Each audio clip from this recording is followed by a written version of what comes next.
Olá, minha querida aluna, meu querido aluno. Continuando aqui o nosso estudo da destinação do resultado, vamos pegar agora a reserva especial do dividendo obrigatório não distribuído, né?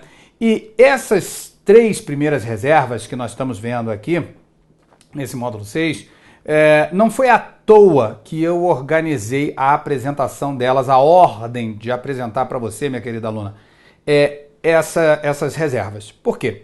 A reserva legal eu coloquei logo ela em primeiro lugar, porque ela é a mais famosa, a mais importante, a mais complexa de estudar, porque tem mais regrinhas, né? 5%, 20%, 30%, limite obrigatório, limite facultativo, limite anual, né? Então, a reserva legal então tem cálculo, ela é mais complexa, é mais cobrada em prova. Depois eu apresentei a reserva de lucros a realizar. Por quê? Porque ela tem cálculo também. Ela tem um conceito importante, mas ela tem cálculo. E as duas reservas que têm cálculo são essas duas primeiras, a reserva legal e a reserva de lucros a realizar. E, em terceiro lugar, eu trouxe a reserva especial, que é a reserva especial do dividendo obrigatório não distribuído, né? Porque a lógica dela, o conceito por trás dela, é o mesmo conceito da reserva de lucros a realizar. Que conceito é esse, né, que nós vimos no bloco anterior? É esse conceito financeiro. Ou seja, a empresa que teve lucro, mas nós sabemos que esse lucro, na demonstração do resultado do exercício, é um lucro econômico, é um lucro de competência, né? Então, portanto, ele é econômico, e financeiramente, uma parte considerável desse lucro, ou uma parte desse lucro, não precisa ficar falando que é considerável, senão pode ficar parecendo que é um requisito para fazer a reserva, não é? É uma parte desse lucro, ele não será realizado financeiramente no curto prazo. Será realizado financeiramente no longo prazo. Então, a reserva especial do dividendo obrigatório não distribuído, assim como a reserva de lucros a realizar, ela vem para resolver um problema de caráter ou de ordem financeira. Legal? Coloca aí na nossa tela, por favor. Então, olha lá o artigo 202 da Lei 6404, de 76. Parágrafo 4º.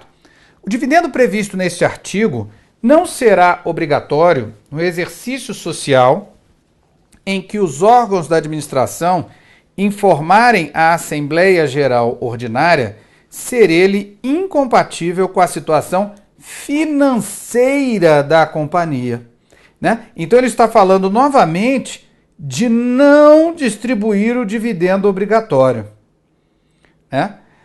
O conselho fiscal, se em funcionamento, toda a companhia deve ter conselho fiscal. Se ele vai funcionar o exercício todo, isso é outra coisa, mas toda a companhia tem que ter um conselho fiscal.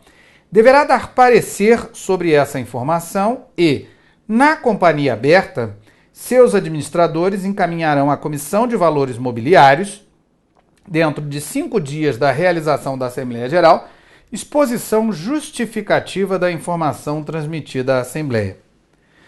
Parágrafo 5º. Os lucros que deixarem de ser distribuídos nos termos do parágrafo 4º serão registrados como reserva especial e, se não absorvidos por prejuízos em exercícios subsequentes, deverão ser pagos como dividendo assim que o permitir a situação financeira da companhia.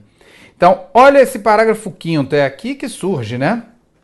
Olha lá. Os lucros que deixarem de ser distribuídos nos termos do parágrafo 4º serão registrados como reserva especial e, se não absorvidos por prejuízos em exercícios subsequentes, deverão ser pagos como dividendo assim que o permitir a situação financeira da companhia.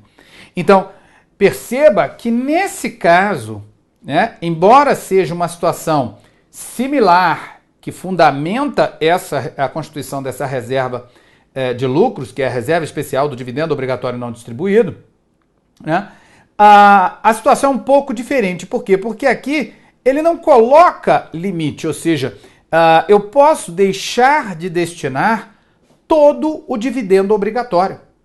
Eu posso distribuir 0 dividendo obrigatório. Mas, se o Conselho Fiscal estiver funcionando, eu tenho que ter parecer. Se eu for uma companhia de capital aberto, eu tenho que informar isso, né, a CVM, a Comissão de Valores Mobiliários. Eu tenho que levar isso para a Assembleia Geral, ou seja, há uma série de medidas que têm que ser tomadas, né, justamente para proteger o acionista minoritário, que está esperando, né, teve lucro e está esperando o seu dividendo obrigatório. Né? Seja porque está no estatuto, já falei isso, na frente nós vamos reforçar, seja porque está na lei. Certo? Então aqui, o que eu tenho que gravar, né, dessa reserva especial do dividendo obrigatório não distribuído? Duas coisas. Primeiro, que ela vem para resolver uma situação financeira, assim como a reserva de lucros a realizar, e que eu posso, neste caso, reter todo o dividendo obrigatório nessa reserva e distribuir zero dividendo obrigatório. Agora, no futuro, conforme esse dividendo, esse lucro não realizado financeiro vá se realizando financeiramente, ou a situação financeira, a situação financeira da companhia vá melhorando, eu vou revertendo essa reserva e pagando o dividendo. Legal? Segue na nossa tela, por favor. Reserva para contingências, né? Então estamos indo aí para a quarta reserva de lucros. A Assembleia Geral poderá, por proposta dos órgãos da administração, destinar parte do lucro líquido à formação de reserva, com a finalidade de compensar em exercício futuro a diminuição do lucro decorrente de perda julgada provável, cujo valor possa ser estimado. Parágrafo 1º. A proposta dos órgãos da administração deverá indicar a causa da perda prevista e justificar, com as razões de prudência que a recomendem, a constituição da reserva. Parágrafo 2º. A reserva será revertida no exercício em que deixarem de existir as razões que justificaram a sua constituição ou em que ocorrer a perda. Né? Então, essa reserva para contingências é muito normal ela causar uma confusão, né, na cabeça de quem está estudando esse assunto, que é o seguinte: poxa, lá atrás eu estudei uma coisa chamada provisão para contingências e ficava no passivo.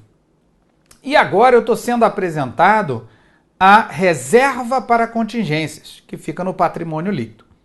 Mas a pergunta é, se eu estou diante de uma situação, como eu vou saber se eu tenho que fazer uma provisão ou se eu tenho que fazer uma reserva para contingências? Como eu vou saber? Bom, vamos saber agora. Primeiro, a provisão para contingências, nos termos do item 14 do CPC 25, né, ela vai ser, ela decorre de quê? De uma obrigação presente, né? E o que é uma obrigação presente? É uma obrigação cujo fato gerador já aconteceu. Ah, Egbert, mas eu estou fazendo uma provisão para contingência trabalhista, de uma ação trabalhista que a minha empresa ainda não perdeu. O fato gerador não é perder a causa trabalhista. O fato gerador foi entrar com a ação contra a empresa. Entrarem com a ação contra a empresa. Então está no passado. Né? Segundo, a reserva para contingência, ela está visando a proteger a empresa de uma futura redução do lucro, enquanto a provisão para a contingência é um provável sacrifício de recursos. Né? Então são coisas diferentes. Nós estamos falando de reserva para contingência, uma futura redução do lucro. A provisão para contingência é um sacrifício de recurso em decorrência de uma obrigação presente. Uma obrigação presente é uma obrigação cujo fato gerador aconteceu, é um evento passado. Perfeito? Então, há diferenças. E a diferença óbvia é que a provisão para contingência vai ser no passivo e a reserva para contingência no PL. Mas repara que há aqui uma questão temporal em que a provisão vai olhar para o passado e é um evento que provavelmente vai gerar uma saída de recurso, e a reserva para contingência ela olha para o futuro. Ou seja, é a expectativa de que um evento ruim ocorrerá e diminuirá o lucro da empresa no futuro. Essa é a diferença fundamental entre provisão para contingência e contingências e reserva para contingências. Legal? Bem, então a empresa, vamos pegar aqui um exemplo. Imagina que essa empresa é uma indústria, né? E está tramitando uma legislação ambiental que exigirá que as empresas desse ramo coloquem filtros nas suas chaminés, por exemplo, certo? E ao colocar esse filtro na chaminé, isso, por exemplo, vai reduzir a produtividade da empresa, e reduzindo a produtividade, ela não vai ter como repassar isso para o cliente, e reduzindo a sua produtividade, a consequência será reduzir seu lucro. Então a empresa percebe a tramitação desse projeto de lei e fala assim, olha, vou pegar uma parte do lucro que eu estou tendo hoje, enquanto essa lei está tramitando, e vou destinar para a reserva para contingências. Então, como qualquer reserva de lucros, o lançamento será, coloca na tela por favor, né? O lançamento será qualquer reserva de lucros na Constituição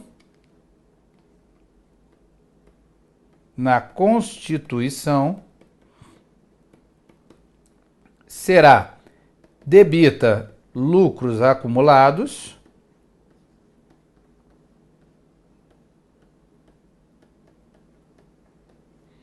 e credita reserva para contingências. Esse lançamento ele se aplica a todas as reservas de lucros, né? Até poderia escrever genericamente aqui, reserva de lucros, certo? Agora, o movimento inverso é a reversão.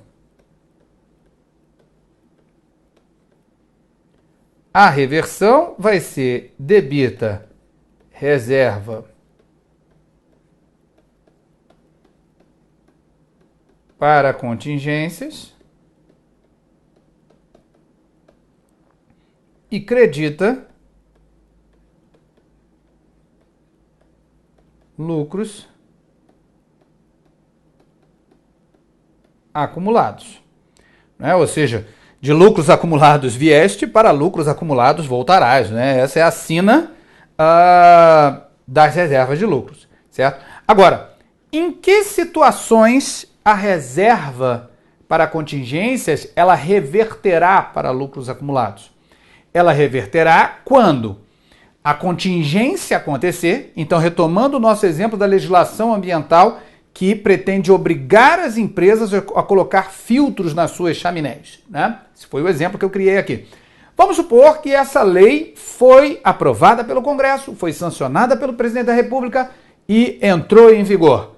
Opa, então a contingência que a empresa temia aconteceu, né? E o que ela vai fazer então? Ela vai pegar aquela reserva de contingências que está lá, certo? E vai reverter para lucros acumulados. E a partir de lucros acumulados, essa reserva, esse saldo, né, ele vai ser incorporado ao dividendo obrigatório, né? Ou seja, o que vai acontecer é que mesmo o lucro tendo diminuído, o dividendo obrigatório não vai sentir tanto, num primeiro momento, a redução desse lucro. Por quê? Porque a reversão da reserva para contingência vai, vamos dizer assim, amenizar essa redução do lucro. Agora, vamos pensar no caso oposto. O que é o caso oposto? O caso oposto é a lei não foi aprovada, né? Ou foi vetada integralmente pelo presidente da República. Então, enfim, a lei não vai entrar em vigor, né? Independentemente do motivo, qual seja, né? Então, a empresa também vai reverter a reserva para contingência. Mas repara o seguinte, que entre a constituição da reserva para contingência e a sua reversão pode demorar um período razoável. E que a lei não estabelece um limite para esse período, certo? Agora, lembre-se que a reserva para contingências é uma reserva de lucros. E o artigo 189, o parágrafo único do artigo 189 da Lei 6404, diz que os prejuízos serão absorvidos pelas reservas de lucros. Então, embora não esteja claro aqui, né, no artigo 195 da lei, que fala especificamente da reserva para contingências, ela é uma reserva de lucros e como reserva de lucros, ela deve, não é pode, ela deve ser usada para absorver prejuízo. Inclusive, a reserva para contingências vai ser usada para absorver prejuízo antes da reserva legal. Porque o parágrafo único do artigo 189 diz que, por último, vem a reserva legal, né? Ele fala nessa ordem, né? Reserva de lucros e a reserva legal nessa ordem. Ou seja, se eu cheguei ao ponto de ter que usar a reserva legal, é porque as outras reservas de lucros já dançaram, já rodaram, já foram absorvidas pelo prejuízo, e isso inclui a reserva para contingência.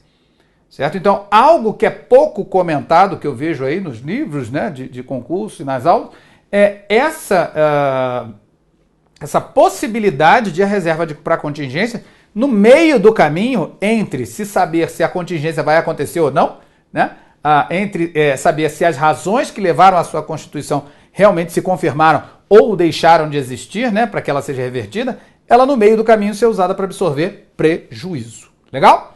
Vamos em frente, próxima reserva de lucros, aí na nossa tela, por favor. Reserva de retenção de lucros, artigo 196 da Lei 6404 de 76. Então, o artigo 196, ele diz assim: a Assembleia Geral poderá, por proposta dos órgãos da administração, deliberar reter parcela do lucro líquido do exercício prevista em orçamento de capital por ela previamente aprovado. Parágrafo 1º. O orçamento submetido pelos órgãos da administração com a justificação da retenção de lucros proposta deverá compreender todas as fontes de recursos e aplicações de capital, fixo ou circulante, e poderá ter a duração de até 5 exercícios, salvo no caso de execução, por prazo maior, de projeto de investimento. Parágrafo 2º. O orçamento poderá ser aprovado pela Assembleia Geral Ordinária que deliberar sobre o balanço do exercício e revisado anualmente quando tiver duração superior a um exercício social. Bem, então, essa reserva de retenção de lucros, ela também é chamada de reserva orçamentária. Reserva orçamentária. Né? Por quê? Porque ela é baseada em orçamento de capital. Né? Quando ele fala aqui, ó, orçamento previsto em orçamento de capital por ela previamente aprovado. Né? Então, colocando aqui um exemplo sobre essa reserva de retenção de lucros, um exemplo em que caberia a constituição de uma reserva de retenção de lucros, ou reserva orçamentária, que é o apelido também, né, que cabe aqui para essa reserva de lucros. Imagina que a nossa empresa ela tem um projeto de expansão. Né, por isso que ela também é chamada de reserva para expansão. Tá? Ela tem um projeto de expansão, ou seja, a nossa empresa quer construir uma nova fábrica na região norte do Brasil. Quer construir uma nova fábrica.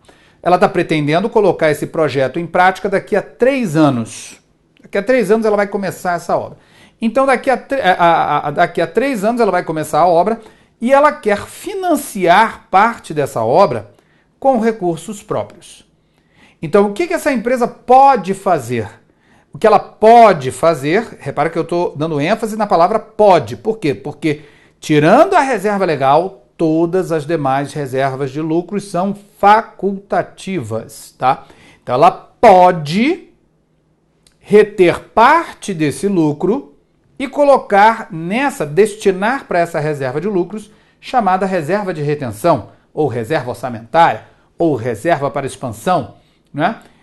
Para justamente ajudar a financiar a construção dessa planta, dessa fábrica na região norte do Brasil. Agora, a lei estabelece aqui que, em princípio, essa reserva de lucros tem data de validade. E qual é essa data de validade?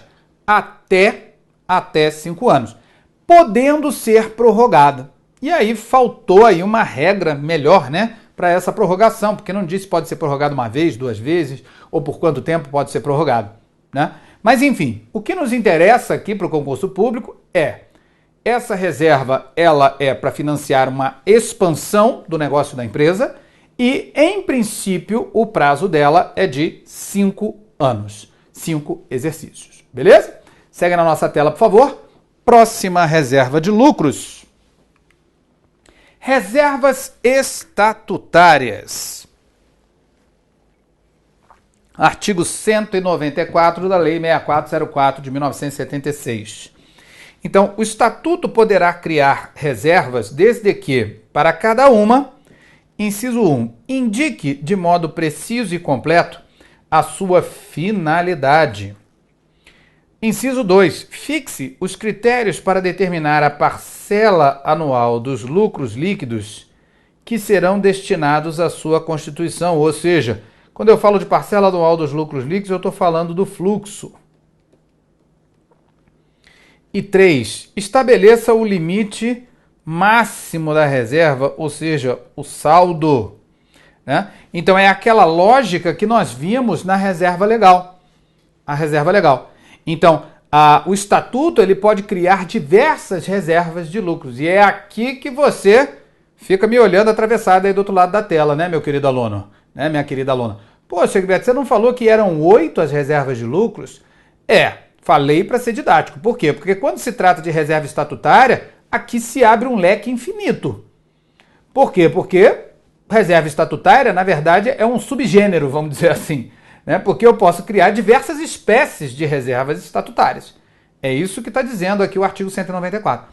Agora, quais são as condições para eu criar reservas de lucros no meu estatuto? É por isso que o nome é estatutário, porque está no estatuto. Eu tenho que dizer qual é a finalidade dessa reserva, eu tenho que dizer qual é o fluxo anual que eu vou tirar do lucro para alimentar essa reserva, e eu vou ter que estabelecer um limite de saldo para essa reserva. Então, cumprindo esses 3 requisitos, eu posso colocar no meu estatuto qualquer reserva, cumprindo esses 3 requisitos e, claro, indiretamente, harmonizando aí com os demais artigos da lei, outros requisitos. Beleza? Então, por exemplo, eu já vi numa questão de prova, reserva para aumento de capital, né? Que não era reserva de capital. Era uma reserva estatutária, prevista no estatuto, cuja finalidade era aumentar o capital social. Então era uma reserva de lucros e não uma reserva de capital. Certo? Seguindo aí em frente, próxima reserva de lucros, coloca na nossa tela. Reserva de incentivos fiscais, né? A nossa famosa RIF. Reserva de incentivos fiscais. Então, artigo 195-A. A Assembleia Geral poderá, por proposta dos órgãos de administração, destinar, né? Então, repara aqui, ó, poderá, por proposta dos órgãos de administração, destinar para a reserva de incentivos fiscais a parcela do lucro líquido decorrente de doações ou subvenções governamentais para investimentos, que poderá ser excluída da base de cálculo do dividendo obrigatório do DIMO. Né? Então, a reserva de incentivos fiscais, ela vai conversar com um assunto que nós já vimos, que são as doações e subvenções para investimentos. Né? Então, o que vai acontecer? O que vai acontecer é o seguinte, coloca na nossa tela, por favor, para a gente fazer um fluxo aqui. O que vai acontecer é que, imagina que a empresa recebe uma doação ou subvenção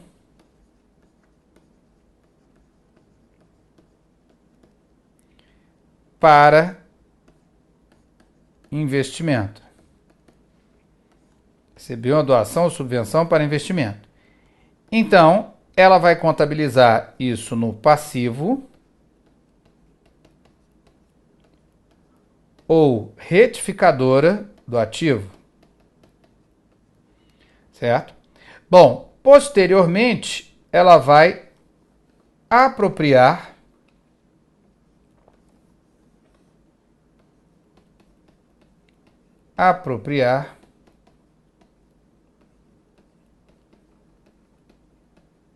ao resultado, né? Como receita. Como receita. E aí é que começa. Se houver lucro,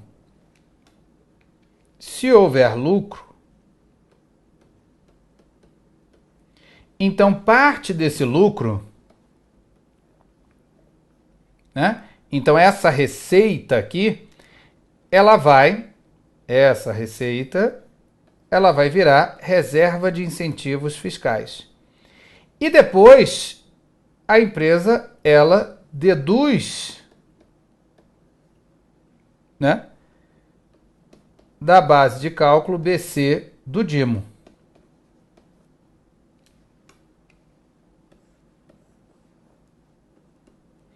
E se isso tudo acontecer, ela não é tributada pelo lucro real.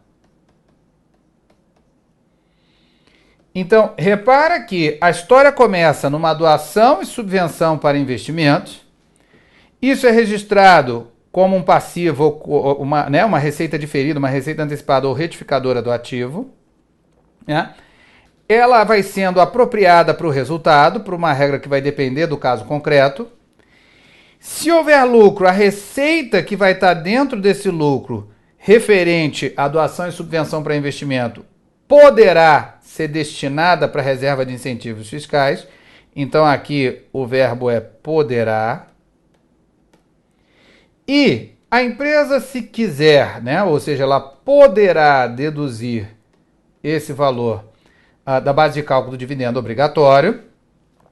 E se ela fizer percorrer todo esse caminho, etapas 4, 5, ela desemboca no 6, que é não ser tributada. Né? Então, o que vai acontecendo aqui?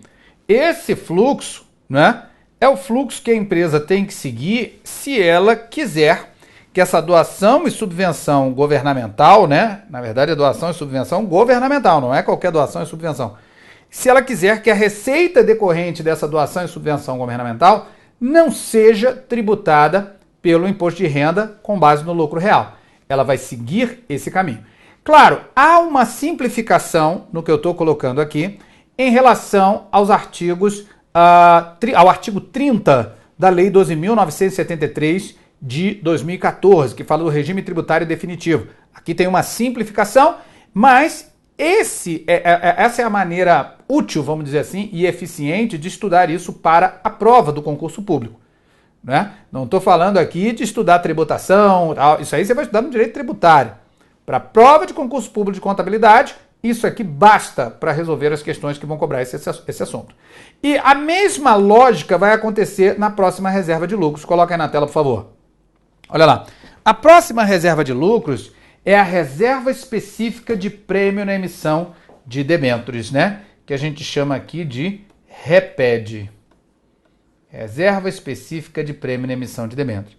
Então, o montante das receitas de prêmios na emissão de debêntures poderá ser destinado à constituição de reserva específica. O montante destinado a essa reserva de lucros poderá ser excluído da base de cálculo do dividendo obrigatório. Então vai acontecer a mesma coisa, ou seja, aqui vai ter o prêmio, que é o ágio na emissão de debêntures. Esse prêmio ele vai para o passivo. Do passivo ele vai para o resultado, né, como uma receita. Então, vou deixar bem claro aqui que ele vai para o resultado como uma receita. Né? E aí, essa receita, havendo lucro,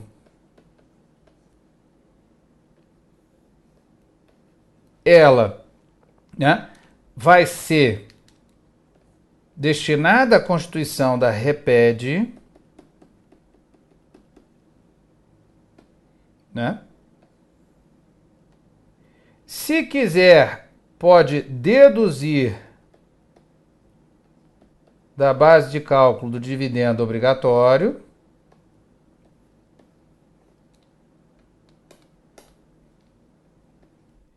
E, por fim, ela não é tributada.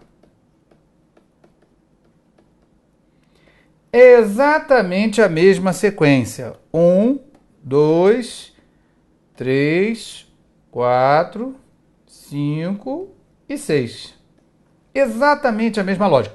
Novamente, o que eu ressalto aqui é que isso é uma simplificação. Né? O conteúdo completo do ponto de vista tributário está no artigo 31 da Lei 2.973 de 2014. Mas o que nos interessa para a prova de contabilidade de concurso público é: recebeu o prêmio na emissão de debêntures, contabiliza no passivo, vai apropriando para o resultado como receita. Se tiver lucro, pega essa receita que está dentro desse lucro, joga para a reserva específica de prêmio na emissão de debêntures. Se quiser, né, facultativo, deduz esse valor da base de cálculo do dividendo obrigatório e fazendo isso, essa receita de prêmio na emissão de debêntures será excluída, não será tributada se a empresa for tributada com base no lucro real. Beleza? Legal então, pessoal? Então, terminamos aqui esse bloco, voltamos no próximo bloco, continuando aí com a destinação do resultado do exercício. Grande abraço, excelentes estudos e fique com Deus.